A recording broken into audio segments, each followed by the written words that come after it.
ఇది కదా ఆఫర్ అంటే ఇప్పుడు ఎంత కొంటే అంత ఫ్రీ విఆర్ఆ fine silver jewellery Jubilee Hills check post Hyderabad. నమస్తే, వెల్కమ్ టు సుమన్ టీవీ. నేను గీతాంజలి. మానవుల చావు ఖాయమైందా?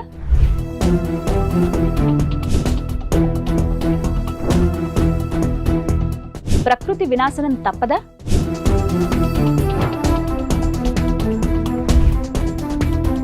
ప్రళయ సంకేతాలు మనం అర్థం చేసుకోవడం లేదా?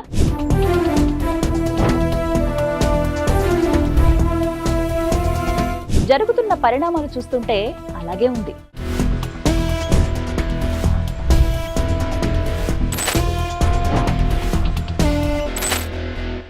సముద్రం అనేక రహస్యాలను దాచిపెట్టిన అద్భుతమైన లోకం. కానీ కొన్నిసార్లు ఆ గాఢ రహస్యాలు అనూహ్యంగా మన ముందు ప్రత్యక్షమవుతాయి. ఇటీవల ఆస్ట్రేలియాలో 150 కిల్లర్ వేల్స్ ఒకేసారి చనిపోవడం, సాధారణంగా 5000 మీటర్ల లోతులో నివసించే బ్లాక్ డెవిల్ ఫిష్ ఒడ్డుపైకి చేరుకుని మరణించడం, అలాగే భూకంపాలకు ముందుగా బయటకు వచ్చే ఓర్ ఫిష్ సముద్ర ఉపరితలానికి రావడం ప్రపంచం దృష్టిని ఆకర్షిస్తున్నాయి. ఈ ఘటనలు ప్రకృతి విపత్తుల శకునమా, భూకంపాలకు సునామీలకు సంకేతమా అనే సందేహాలు రేకెత్తిస్తున్నాయి. ఓర్ ఫిష్ భూకంపాల ముందు కనిపించే చేప. ఓర్ ఫిష్ అనేది చాలా అరుదుగా కనిపించే చేప. సాధారణంగా 3000 నుంచి 5000 మీటర్ల లోతులో జీవించే ఈ చేపలు భూకంపాల ముందు బయటపడతాయని జపాన్ వంటి దేశాల్లో ఓ నమ్మకం ఉంది. 2011వ సంవత్సరంలో జపాన్లో వచ్చిన భారీ సునామీకి ముందుగా ఈ చేపలు ఎక్కువగా బయటపడ్డాయి. శాస్త్రవేత్తల ప్రకారం భూకంపాల ముందు భూమి క్రింద జరిగే టెక్టోనిక్ ప్లేట్ కదలికలు సముద్రంలోని ఈ చేపలను పైకి తీసుకురాగలవు.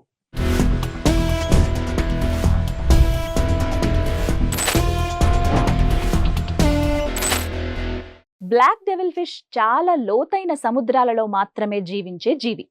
సాధారణంగా 6000 మీటర్ల లోతులో ఉండే ఈ జీవి సముద్ర ఉపరితలానికి రావడం చాలా అరుదైన సంఘటన. దీని మరణం సముద్ర ఉష్ణోగ్రత మార్పులు, ఆక్సిజన్ స్థాయిల మార్పులు లేదా భూకంపాల కారణంగా జరిగి ఉండవచ్చు. ఎక్కడో కింద నివసించే జీవులు అకస్మాత్తుగా పైకి రావడం అనేది అంత తేలికగా తీసుకునే విషయం అయితే కాదు.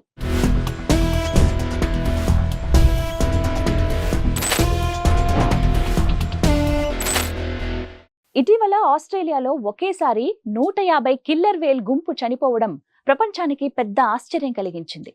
కిల్లర్ వేల్స్ చాలా తెలివైన జీవులు. ఒకేసారి ఇంత పెద్ద సంఖ్యలో ఓర్కాలు మరణించడం అంటే ఇదే మొదటిసారని చెప్పొచ్చు.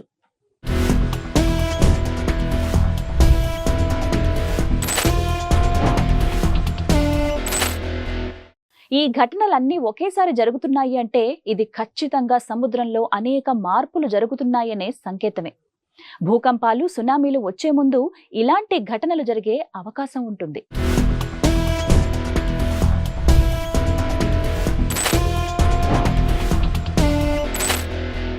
శాస్త్రవేత్తలు ఈ సంఘటనలన్నింటినీ పరిశీలిస్తున్నప్పటికీ భవిష్యత్తులో పెద్ద ప్రకృతి విపత్తుల ప్రమాదం ఉందా అనే అనుమానం కలుగుతోంది. సముద్ర జీవుల ప్రవర్తనలో ఇలా అనూహ్య మార్పులు చోటు చేసుకోవడం తేలికగా తీసుకోకూడదు. ఇప్పటికైనా మానవుల్లో చలనం రావాలి. సముద్రాలను, ప్రకృతిని నాశనం చేయటం మానుకోవాలి. లేదంటే ప్రకృతి చేతిలో మానవజాతి వినాశనం తప్పదు. ప్రకృతికి అది పెద్ద పని కూడా కాదు.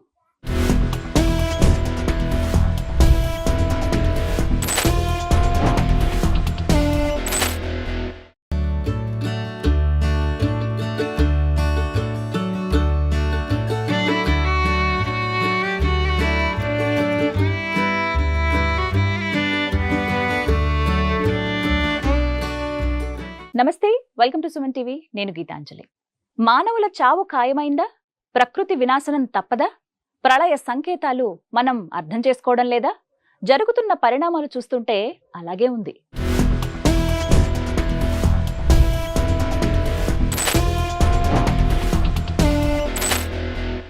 సముద్రం అనేక రహస్యాలను దాచిపెట్టిన అద్భుతమైన లోకం. కానీ కొన్నిసార్లు ఆ గాఢ రహస్యాలు అనూహ్యంగా మన ముందు ప్రత్యక్షమవుతాయి. ఇటీవల ఆస్ట్రేలియాలో 150 కిల్లర్ వేల్స్ ఒకేసారి చనిపోవడం, సాధారణంగా 5000 మీటర్ల లోతులో నివసించే బ్లాక్ డెవిల్ ఫిష్ ఒడ్డుపైకి చేరుకుని మరణించడం, అలాగే భూకంపాలకు ముందుగా బయటకు వచ్చే ఓర్ ఫిష్ సముద్ర ఉపరితలానికి రావడం ప్రపంచం దృష్టిని ఆకర్షిస్తున్నాయి. ఈ ఘటనలు ప్రకృతి విపత్తుల శకునమా, భూకంపాలకు సునామీలకు సంకేతమా అనే సందేహాలు రేకెత్తిస్తున్నాయి. ఓర్ ఫిష్ భూకంపాల ముందు కనిపించే చేప. ఓర్ ఫిష్ అనేది చాలా అరుదుగా కనిపించే చేప. సాధారణంగా 3000 నుంచి 5000 మీటర్ల లోతులో జీవించే ఈ చేపలు భూకంపాల ముందు బయటపడతాయని జపాన్ వంటి దేశాల్లో ఓ నమ్మకం ఉంది. 2011వ సంవత్సరంలో జపాన్లో వచ్చిన భారీ సునామీకి ముందుగా ఈ చేపలు ఎక్కువగా బయటపడ్డాయి. శాస్త్రవేత్తల ప్రకారం భూకంపాల ముందు భూమి క్రింద జరిగే టెక్టోనిక్ ప్లేట్ కదలికలు సముద్రంలోని ఈ చేపలను పైకి తీసుకురాగలవు. బ్లాక్ డెవిల్ ఫిష్ చాలా లోతైన సముద్రాలలో మాత్రమే జీవించే జీవి. సాధారణంగా 6000 మీటర్ల లోతులో ఉండే ఈ జీవి సముద్ర ఉపరితలానికి రావడం చాలా అరుదైన సంఘటన. దీని మరణం సముద్ర ఉష్ణోగ్రత మార్పులు, ఆక్సిజన్ స్థాయిల మార్పులు లేదా భూకంపాల కారణంగా జరిగి ఉండవచ్చు. ఎక్కడో కింద నివసించే జీవులు అకస్మాత్తుగా పైకి రావడం అనేది అంత తేలికగా తీసుకునే విషయం అయితే కాదు. ఇటీవల ఆస్ట్రేలియాలో ఒకేసారి 150 కిల్లర్ వేల్ గుంపు చనిపోవడం ప్రపంచానికి పెద్ద ఆశ్చర్యం కలిగించింది. కిల్లర్ వేల్స్ చాలా తెలివైన జీవులు. ఒకేసారి ఇంత పెద్ద సంఖ్యలో ఓర్కాలు మరణించడం అంటే ఇదే మొదటిసారనే చెప్పొచ్చు. ఈ ఘటనలన్నీ ఒకేసారి జరుగుతున్నాయి అంటే ఇది ఖచ్చితంగా సముద్రంలో అనేక మార్పులు జరుగుతున్నాయనే సంకేతమే. భూకంపాలు, సునామీలు వచ్చే ముందు ఇలాంటి ఘటనలు జరిగే అవకాశం ఉంటుంది. శాస్త్రవేత్తలు ఈ సంఘటనలన్నింటినీ పరిశీలిస్తున్నప్పటికీ భవిష్యత్తులో పెద్ద ప్రకృతి విపత్తుల ప్రమాదం ఉందా అనే అనుమానం కలుగుతోంది. సముద్ర జీవుల ప్రవర్తనలో ఇలా అనూహ్య మార్పులు చోటు చేసుకోవడం తేలికగా తీసుకోకూడదు. ఇప్పటికైనా మానవుల్లో చలనం రావాలి. సముద్రాలను, ప్రకృతిని నాశనం చేయటం మానుకోవాలి. లేదంటే ప్రకృతి చేతిలో మానవజాతి వినాశనం తప్పదు. ప్రకృతికి అది పెద్ద పని కూడా కాదు.